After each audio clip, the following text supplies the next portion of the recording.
my name is Rachel Dick Plonka, and this is my presentation about my grandmother, Trude Friedman, who is a Holocaust survivor.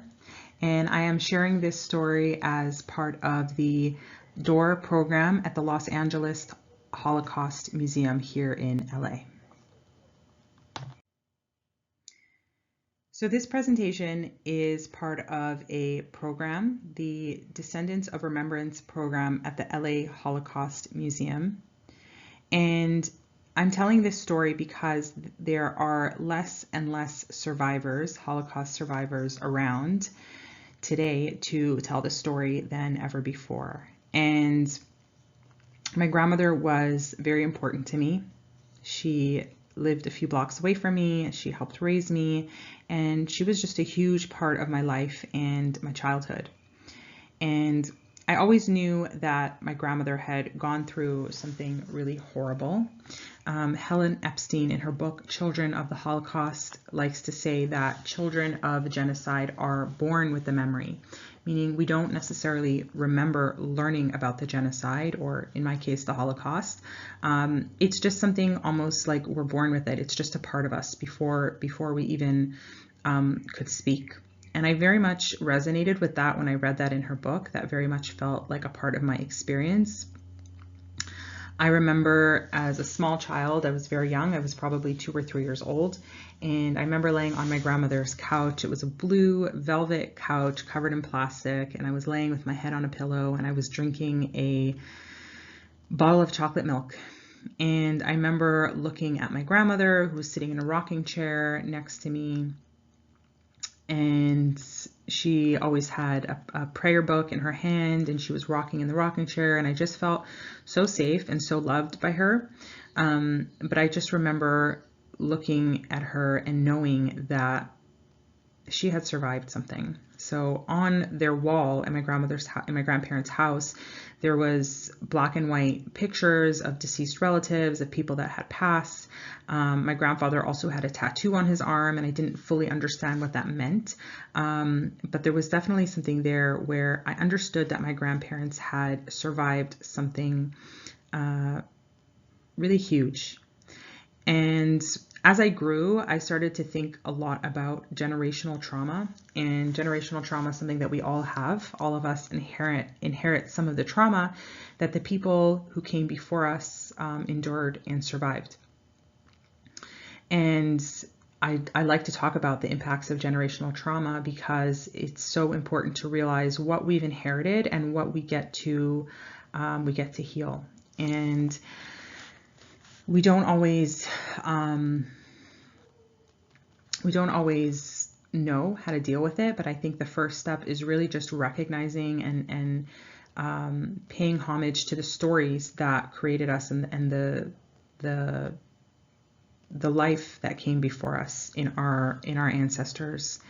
And something that I think about a lot also is we don't just inherit generational trauma from our grandparents, and so there were a lot of things that I inherited from my grandparents and from my parents.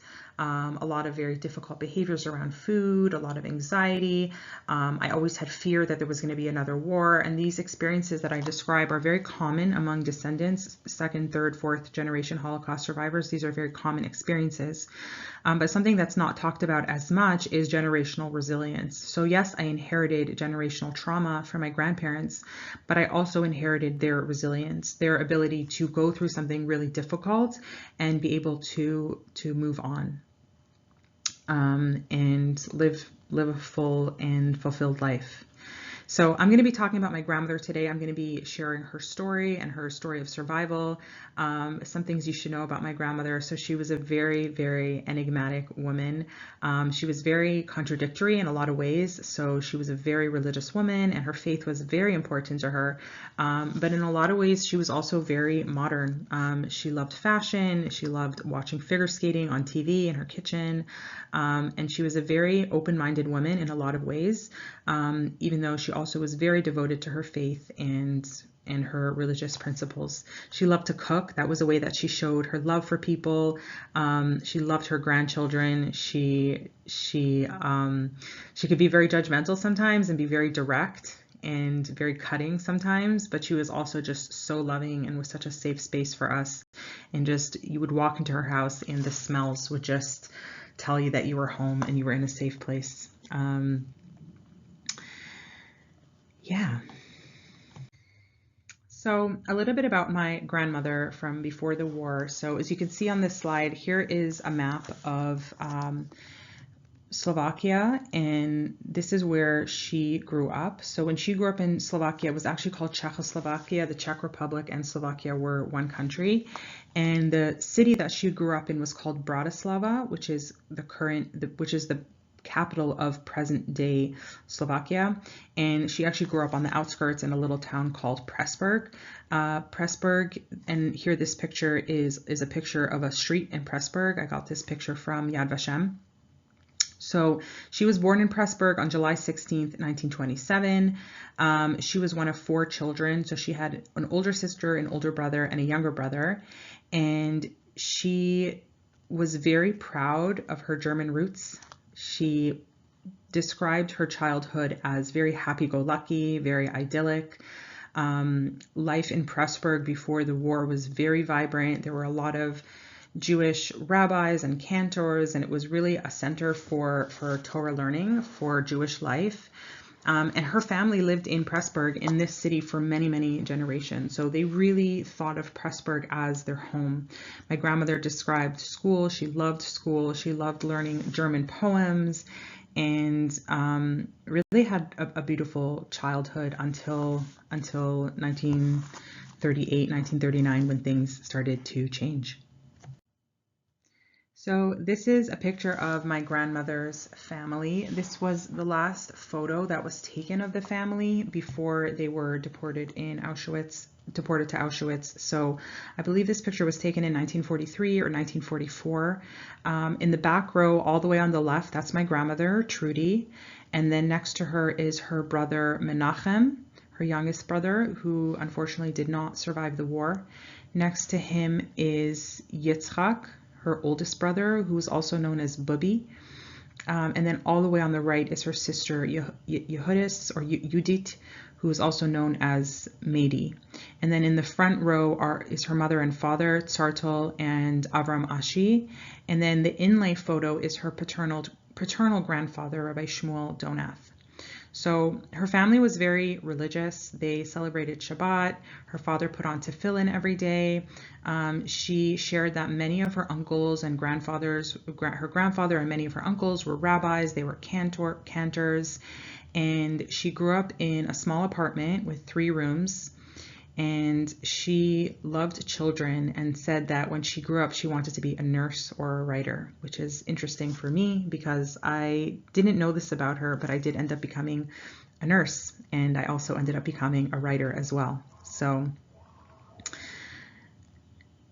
she spoke German at home. They also spoke a little bit of Hungarian because her mother was born in Hungary, which is gonna be relevant to her story of survival shortly. So Hitler came to power in 1933 in Germany, and that's when things started to change for Jews across Europe. Anti-Semitism started to rise. The pictures that you can see on this slide are different propaganda posters that were designed to portray Jews as different negative stereotypes. On the left, you could see he's holding money in one hand, and then in the other hand, he has the communist communist insignia. So the irony of this particular picture is that they're saying both at the same time that Jews are money hungry and capitalists and all they care about is money, and at the same time they're also saying that Jews are communists and they're the Bolsheviks and they're ruining the world with communism. So there's just a lot of irony here. And so there was a lot of these images that were present at the time that really portrayed Jews in a negative light. In Germany, they also started to roll out the Nuremberg laws, which restricted jobs and different things for Jewish people. My grandmother was not living in Germany at the time, and so they didn't feel things until a little bit later, but there was definitely a lot of just fear that was very pervasive at that time. So in March of 1938, Hitler invaded Austria, and this was a turning point in the war. This is a picture of Hitler driving into Austria with his military, and when he rolled into Austria, he was greeted by cheering crowds. Most of them were very receptive, they were very excited, and my grandmother said that she lived not too far from Vienna because she was on the other side of the Danube River. And she said they were able to hear people screaming on that day. They were screaming, Heil Hitler, Heil Hitler, and they were able to hear this. And she just remembers like the fear that she experienced because she knew that they knew that this was the beginning of not such good things to come. She said we were very afraid. She said he ended up doing a lot of things that we never could have imagined from the German people who we saw as so cultured. And so growing up, they had a lot of respect for German culture. They considered themselves Jews, but they also considered themselves German or Germanic. And they spoke German at home. They went through the German education system. And she said it was just so painful that this culture ended up turning on them and destroying everything that she knew. So in 1939, Slovakia, which is the country that my grandmother was living in, actually became an independent state that was allied with Nazi Germany. And it was under the leadership of a man named Joseph Tiso, and he was a Catholic priest, and he was the head of the fascist party, the Hlinka Slovak People's Party. And so in 1940 to 1941, the Slovak government started passing lots of anti-Jewish laws, very similar to a lot of the laws that were already present in Germany and Austria. And they began to strip Jewish people of their rights, of their property, and of their livelihood. And then in early 1942, Slovakia had a conversation with Germany and agreed to resettle its Jews in the East. In reality, this meant deporting their Jews to the concentration camps and to labor and death camps. And one of the things that they did was they made all the Jews wear yellow stars, and this was just a way to make them be seen as different, to make them be seen as outsiders, to help dehumanize them so that the general population could start to get on board with deporting and killing Jews. This picture here this is not a picture of my grandmother, but this is a picture that I got from Yad Vashem, and this is a picture of 5 young women wearing Jewish stars, which again was a way to make them stand out and make them look different. My grandmother describes that around this time that they were forced to register, so they would go to like the local school, to the local auditorium, and they had to stand in line. They weren't allowed to own silver, they weren't allowed to own gold, jewels, any valuables, everything was taken away from them. They had to put down their name and their address, and they just had a list of everyone that was Jewish. And then they started to deport people to smaller towns, and from there they would send many of them onto concentration camps. They also started taking young girls and boys supposedly to work, but really what this meant was deportation. And so my grandmother said there was just a lot of fear during this time. They were very afraid. And there was just a lot of anti-Semitism, and they were able to just feel it everywhere they went during that time. And during that time, it was very common for Jews to be humiliated in the streets. This is actually a picture from Vienna, and it is a picture of Jewish men being forced to get down on their hands and knees and scrub the floor while people would stand around, and they would watch them and they would laugh at them. My grandmother described these incidents as not isolated. This was something that started to just become a normal everyday occurrence, was just being humiliated in different situations. She says she describes how she remembers the first time that she got slapped in the face. There was a young boy, and she described him as wearing like the typical sort of classic Austrian outfit with the short pants and the white shirt, and she said he just walked up to me and slapped me in my face without any reason. She said, I didn't say anything, I didn't do anything. He literally just walked up to me out of nowhere, and he called me a Zau Yud, which means a dirty Jew. And she describes how when that happened, how angry she was and how much rage she experienced, and how she wishes that she could have fought back, but unfortunately she couldn't fight back. That would have put her in even more danger. And she also said that this was even more common for her brothers, because her brothers were much more visibly Jewish, and so it wasn't uncommon for them to just get beaten up in the streets by a random person just for being Jewish. So as things started to get worse and worse, Trude's parents decided that they needed to escape. They needed to leave Slovakia. Things had reached a point where they realized that they couldn't stay. So Trude's grandmother was still alive, and she was living in a town called Papau in Hungary. And in Hungary at that time, it was still relatively safe for Jewish people. And so her parents created a plan to smuggle all the children across the border with plans to eventually join them in Hungary. So she said that her mother owned a fabric store. She would sell like linens and tablecloths. And there was a man that she did business with. And this man was, he would help smuggle Jews out of Slovakia to safety for a price. And this man's brother was an SS officer. And when she tells this story, she just, she really highlighted how interesting it was that two brothers could end up so different, right? One was putting his life on the line to help support and save Jews, and the other brother was a Nazi, essentially. So the plan was for them to walk across the border. They had to walk through muddy fields. It took them 4 days to cross the border. There was 4 children, so each night another child was smuggled over the border. She said they had to walk for 6 or 7 hours. They were walking through these very muddy fields, and they didn't know if their siblings made it until they all got to the other side, and eventually they all met at her grandmother's house where they were safe. So once my grandmother and her siblings made it across the border, they stayed with their grandmother.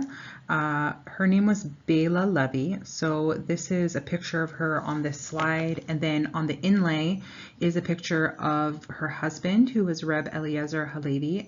He was deceased at the time. He had already passed. So my grandmother said that the most stressful part of being in hiding was the first 6 months was not knowing if her parents were alive. They had no contact with them. They didn't know what had happened to them back in Slovakia. And they lived in a secret compartment that was behind a cupboard, very similar to Anne Frank's story, where they had to hide behind a cupboard. And they had to be silent. They were very worried about moving around. So my grandmother described that in Papau, they technically were not at risk of deportation because Hungary had not yet been invaded by the Nazis. So the Jews there were mostly safe, but they didn't have the correct papers. And so immigration-wise, they weren't really allowed to be there. And so there was a lot of fear of being caught, or maybe a police would ask them for papers and they wouldn't have them. And then there was the risk of being deported back to Slovakia. And in Slovakia, obviously, there was risk of them being deported to the concentration camps. And so they lived in a lot of fear, but they were able to go out for short periods of time during the day. My grandmother also said that she and her sister worked as nannies and as tutors for young children in Hungary, in Papau, who their parents wanted them to learn German because German was considered to be a very cultured language. It was the language of the educated. And so they wanted these children to learn German. And I'll just read a quote here that my grandmother shared in her testimony. She said, so they're rich Hungarian people who have children. They wanted them to know German. And then she said, so they had to know German to go to the gas chambers. You see, that was the end of them. Nebach, which means those poor souls. So just the irony of these children and their parents spending money for them to learn German, and most of these children ended up unfortunately being deported and killed. After 6 months, my grandmother's parents did make it across the border, and they showed up at her grandmother's house, and she described it as the happiest day of her life. So eventually Hungary was invaded by the Germans in 1944. And the Germans, along with the Hungarian authorities, they established a ghetto in Papau. So this was an area of land inside the city of Papau where all the Jews were confined, and they made them all live in this very small space. 3,000 people were confined to this ghetto. My grandmother said that once they established the ghetto, her family tried to hide for a few days. They didn't really have enough food, they didn't really have enough water, but they just kind of hunkered down in her grandmother's apartment. Her grandmother refused to hide. She didn't want to hide. She was very elderly at the time. And my grandmother described how her grandmother, Bela Levy, how she was crying and crying, and she was saying, I wish that I was dead already. I wish I was dead already like my husband. And I didn't have to, so I wouldn't have to go through all of this. I wouldn't have to experience all of this. And she decided not to hide, and while my grandmother and her family were hiding behind the cupboard, someone showed up at the apartment and her grandmother was taken away and eventually deported to Auschwitz. And she obviously never saw her family, never saw her grandmother again. So the Jews in the ghetto, eventually it was liquidated, and on June 29th. So I think the ghetto actually existed for about a month before all the Jews were put onto trains and deported, most of them to Auschwitz on July 4th and 5th of 1944. So actually it was a couple of months, because the ghetto was created in May of 1944, and then the deportations happened in July of 1944. My grandmother described that while she was living in the ghetto, her father actually tried to create an escape plan. So she said that their entire family, 6 people, they climbed over the walls of the ghetto, and these were very, very high walls. Like, they were made out of wood, and they were these very tall walls to keep people confined into the ghetto. And my grandmother said, like, it was really hard to climb over. She said, especially for her father. You know, he wasn't, I think he was in his 40s, but she said it was hard for him, just physically, for him to climb over the walls. And they climbed over the walls, and this was about like 3-4 o'clock in the morning, and they started heading to the train station, and the plan was to take a train from Papau to Budapest, and from Budapest to take a train back to Slovakia, because at that point the deportations had slowed down in Slovakia. They weren't really deporting Jews anymore from Slovakia because most had already been deported, and so their hope was to be able to go back to Slovakia and either hide or maybe just go under the radar. Unfortunately, as they were walking to the train station in Papau, they were intercepted by police, and her father was taken into custody, and he was beaten very badly by the police. And then eventually the whole family was sent back to the ghetto, and then the ghetto was liquidated on July, and that's when her family was sent to the camps. And then there was the train ride from Papau to Budapest, and from Budapest to Auschwitz. My grandmother said it took 8 days, and they were in a cattle car, a car that was not designed for humans, a cart that was designed to transport animals. And there was many people in each train. They were denied food, water, and my grandmother said they would stop very infrequently just to allow people out to relieve themselves. And so it was a very, very difficult journey. And so then my grandmother describes arriving at Auschwitz and what that experience was like. So when people arrived at Auschwitz, they went through what was called a selection. And so people were essentially divided into 2 groups. One group was sent to do very difficult labor. That was usually people that were younger, that were healthier, and then women, children, elderly, or anyone that was considered unfit for heavy labor was sent to the gas chambers where they were exterminated. So there was a very famous Nazi, his name was Dr. Mengele, and he was a physician, and he was the one that was in charge of determining who went to the right and who went to the left, who went to their death and who could survive another day doing labor in Auschwitz. She describes that she remembers when Mengele laid eyes on her mother, and he called her a gnädige Frau. Gnädige Frau in German means like a distinguished woman. And my grandmother was saying, like, even after these 8 days of travel and months in hiding, her mother looked very distinguished and very put together, and she was a very beautiful woman. And that's how he referred to her. And then he sent her unfortunately to the gas chambers. And my grandmother said that that was the last time she saw her mother, although she didn't necessarily know at the time that that was the last time that she would see her. I think there was a little bit of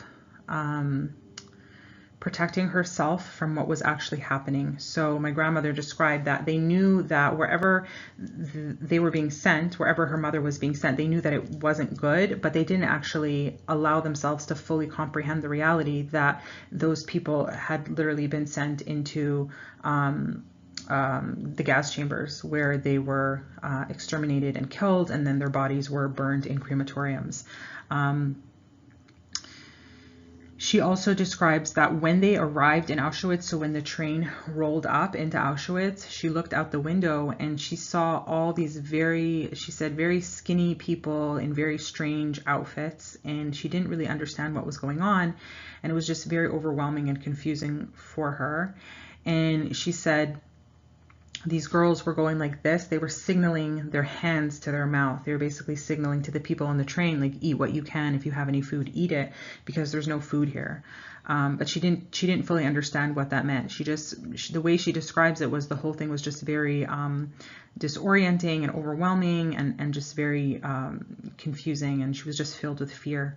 And then she also describes after the selection how she was very unceremoniously, they sat her down on a chair and just shaved off all her hair, because that was how they would prevent lice, is they would just shave people's hair off, and how devastating and traumatic that was for her as a young 17-year-old girl, just watching all her hair just fall to the floor. So on this slide is a picture of Auschwitz. You can actually see the trains that are going into Auschwitz, the train tracks. And my grandmother often would talk about how she never would have survived the Holocaust, never would have survived the camps if not for the support of her older sister. So she and her older sister Judith were together for the entire duration of the war. And she also shared how in her bunk at Auschwitz, there was 10 girls. 7 of them were sisters and 3 of them did not have sisters. The 7 who were sisters survived, and the 3 that did not have sisters did not.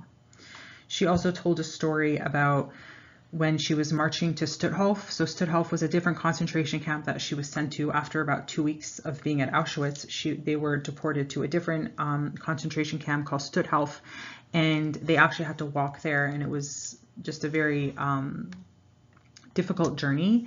They didn't have enough food, they didn't have enough water, they were exhausted, they were weak, they were tired, and basically she said she was holding on to her sister and her sister was holding onto her, and they were basically just like kind of propping each other up as they just put one foot in front of the other, one foot in front of the other, trying to stay alive. And then eventually my grandmother just couldn't walk anymore, and she collapsed on the ground and she had given up. And her older sister saw that there was a German soldier heading over towards my grandmother with a gun pointed with the intention of killing her, because if you couldn't make the walk, they would just kill you and leave your body there. And my grandmother's sister started just making a big commotion, and she started screaming and screaming, and she started screaming at my grandmother, and she said, get up, you have to try, get up. And my grandmother said, no, stop it, if you make a commotion, they're going to kill you also, just leave me here to die, just leave me here to die. And her sister just kept screaming, no, you have to get up, And then a capo, which is the Jews who were put in leadership positions over other members of concentration camp, he heard my grandmother's sister screaming, and he ran over and he peeled my grandmother up off the ground and propped her up, and she was able to continue going from there. And she said she never saw anything like that happen before, and fortunately her sister saved her life. So there were forms of resistance in the camps. Many different forms of resistance. One of the ways that a lot of survivors resisted what was happening to them was by clinging to their faith, by clinging to their traditions in any way that they could. So my grandmother shared that while she was in the concentration camps, I think this was, I'm not sure which camp this was in, but while she was in the camps, she and the other girls decided that they were going to light candles for Hanukkah. And this was a really risky thing to do because they weren't allowed to practice their traditions, and they also just didn't have the resources. They didn't have candles. And what they did was, for weeks before Hanukkah, these girls would collect extra margarine from that they were given with their bread, and they collected little potato scraps, and then they would sit around in their bunk on Hanukkah and they would light a little candle and make the blessing so they could have a little bit of light in a very dark time. So my grandmother spent 2 weeks at Auschwitz, and then she faced another selection, and then she was sent on a march together with her sister to another concentration camp called Stutthof. During this time, she was marched to different camps. It was a bit of a blur, but they would send them from one camp to another. And they had very little sustenance, they had very little food. And she describes walking through city after city. These were Polish and German towns. She said we were marching like skeletons.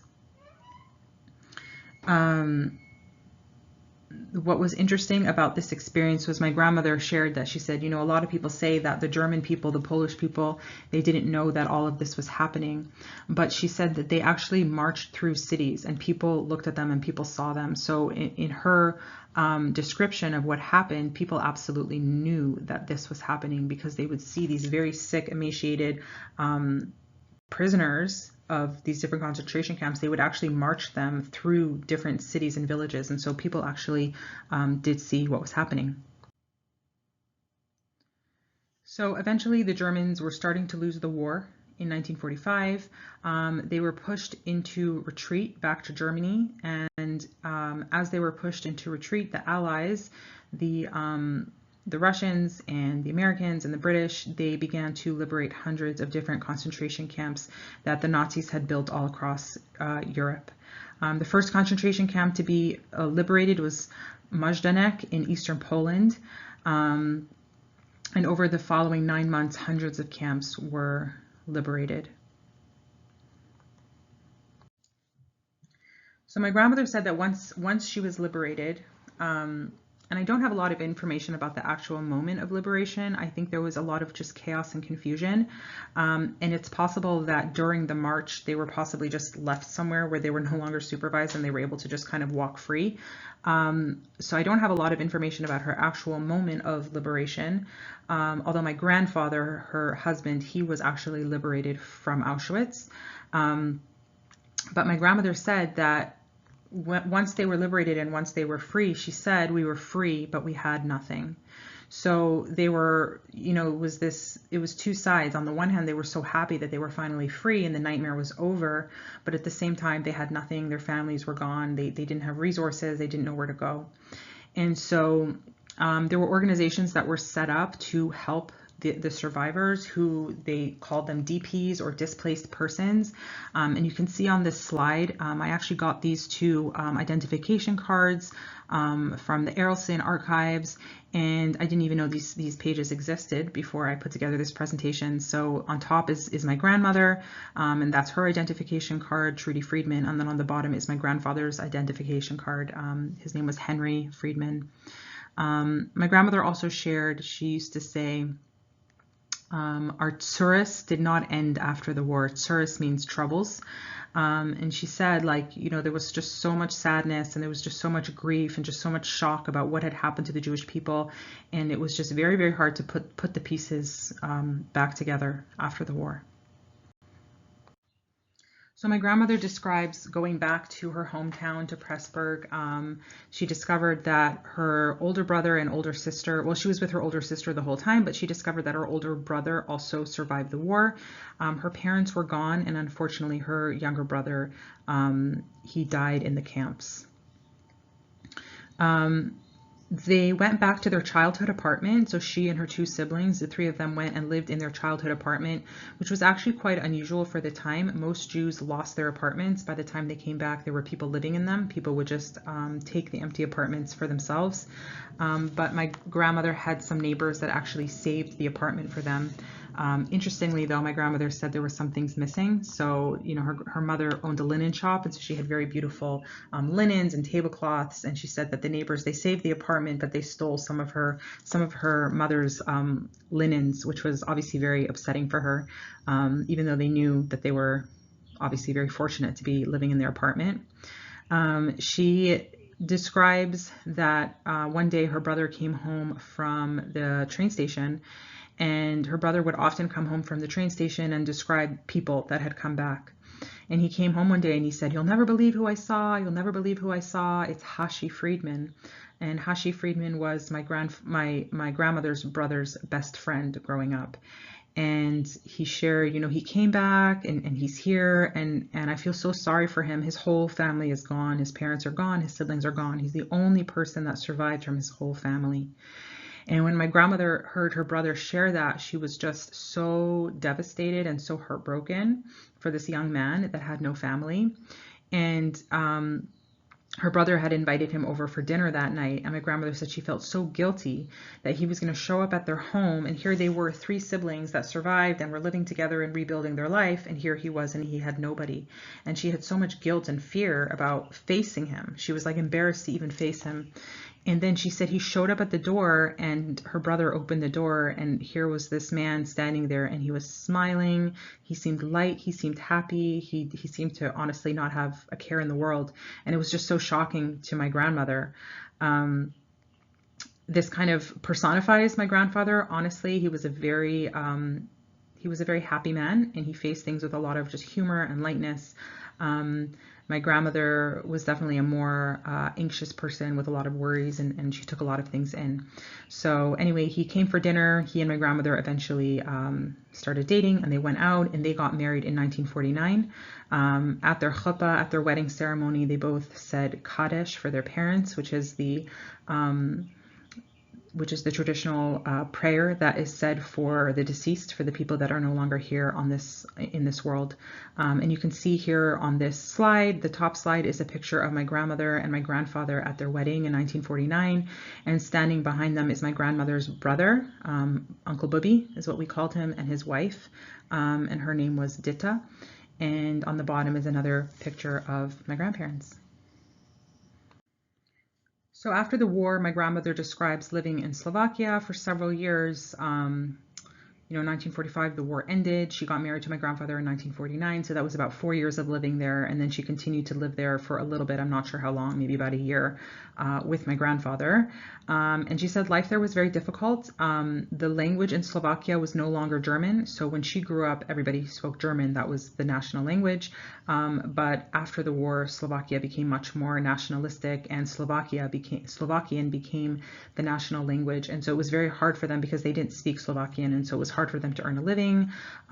It was just very, very difficult for them to live there. So she and my grandfather eventually moved to Vienna, and that is where my oldest aunt, Malka, and then my uncle Moshe were born in Vienna. And then after a few years of living in Vienna, they were sponsored by cousins in Montreal to move to Canada, and that is where my mother and the remaining 3 siblings were born. My grandparents had a total of 6 children. So my grandparents rebuilt a very beautiful, vibrant life after the war. Just to show you some of the pictures that are in this slide. So on the right is my grandfather and my grandmother at the wedding of one of their many grandchildren. So they had 6 children. They had about 50 grandchildren, and today there are over probably close to 300 of their descendants who are living on this earth. That's grandchildren, great-grandchildren, great-great-grandchildren, spouses, siblings, children, is probably about close to 300 people at this point. On the top is a picture of my grandfather on the left, and sitting next to him is my grandmother's brother, who was his childhood best friend. And then in the middle is a picture of my grandmother and my grandfather are on the outside. They're standing on the far left and the far right. And then there's my great uncle again, and this is at the engagement party of one of his children. And then on the very left is a book that my second cousin wrote about my grandmother's brother, the one that I call Uncle Bubby. His name was Yitzchak. And his granddaughter, whose name is Rifki Weinstock, she wrote a book about his life, and that is the cover of the book. And here are some more pictures. On the left is my Aunt Hannah's wedding. On the far right is my mother, Esther, and her twin, Sarah. And then on the left is my Aunt Malka with her family at the time. She had, I guess, 2 children who were there at the wedding. On the right is my grandmother just holding a baby. That was honestly the place where she was the happiest. This is her great-grandchild. And my grandmother always used to say every baby that is born is revenge on Hitler. And it just would give her so much joy and so much pride. Every baby that was born made her very harrowing experiences meaningful. And then on the bottom is my grandfather and my grandmother visiting Israel. I'm not sure what year that is. It's probably in the 1970s. My grandfather was a big Zionist. He always wanted to move to Israel. That was always a dream of his. But after the war, when they were deciding where to go from Vienna, they were trying to figure out where to go next. My grandmother said she didn't want to move to Israel. She said, I've suffered enough in my life. And things were very hard in Israel at the time because it was a brand new state. It was a new country. And my grandmother asked if they could go somewhere with a little bit more comfort. And so they went to Canada, and yeah, they lived in Montreal for a few decades before moving eventually to Toronto, which is where I was born. Here are some more pictures. The picture on the top is my grandmother holding my mother and my aunt when they were babies. So my grandmother had 6 children. She had my uncle, and then an aunt, and then another aunt, and then my mother and her sister are twins, and then there was one more daughter born after that. They were both born very prematurely in Montreal in the 1950s, and it was a very challenging experience, but my grandmother was so pleased when she found out that she had twins. She had no idea that she had 2 babies inside of her, and it was just really a blessing, and that's how she always saw it. My grandmother is my hero. She has always been a huge part of my life. She's always been a huge inspiration to me. I've always known a lot about how much she suffered and how difficult and challenging her life was. Just to share a little story about my grandmother. So growing up in Slovakia in the 1930s, my grandmother was left-handed, but because it was a German education system, they wanted everybody to use the same hand, and so she was forced to use her right hand. And I always thought that was kind of sad when I knew that about her. Almost like a natural part of her was subverted, and she wasn't allowed to be her true self in a sense. I also think about how left-handedness is also linked with creativity. People who are left-handed are a little bit more, the right side of their brain is a little bit more active, and so they tend to be a little bit more creative and out-of-the-box thinkers. But in some sense, that part of my grandmother's life was not allowed to be expressed because life became so difficult between the Holocaust and everything that she endured. And I think of that, her being forced to use her right hand, almost as emblematic of an idyllic childhood that was stopped in its tracks. Anyway, my youngest daughter, I named her after my grandmother. So my grandmother was named Gela, was her Jewish name, her Yiddish name. We named my daughter Gila, which means joy. It's a very similar name, and she's also named Trude after my grandmother. And interestingly enough, this child of mine is left-handed, and none of my other children are left-handed. My husband and I are not left-handed. None of my parents or my in-laws are left-handed, and I just thought it was kind of a very beautiful nod to the person that she was named after. And she definitely embodies that carefree, idyllic childhood that my grandmother described growing up. She's a very carefree, happy-go-lucky child. I learned so much from my grandmother about generational resilience. So we often talk about generational trauma. This is something that's gotten more and more awareness in recent years, how trauma is physiologically, biologically passed down through generations. It can actually impact our genes and the way that our genes are expressed. But we don't as often talk about generational resilience and the gift of being a descendant of survivors. And so I think of my grandparents' story as an inspiration to me. I think about how they were able to navigate life with so much grace, and they had so much meaning, and they had such fulfilling lives, even after losing everything and going through so much difficulty. And so even though this is a very challenging story to tell, it's a very sad story, it's also a very beautiful and inspiring and happy story in a sense, because yeah, everything that they went through, they were able to overcome it, and they were able to pass down that strength to me, their grandchild, and to their other descendants.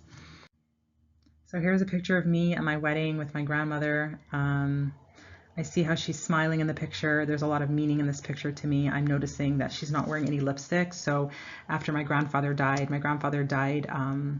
about a decade before my grandmother, and they were very, very attached. They were very connected. They were very close, and it was like a piece of her died. She wasn't the same person after he died, and she made a vow to not wear lipstick after he died, almost as a way to remember him. And so I'm just noticing in this picture that there's a little bit of sadness in her eyes. She's not wearing lipstick, but she is smiling, and honestly, nothing made her more happy than seeing her grandchildren get married and go on to build future generations of Jewish children.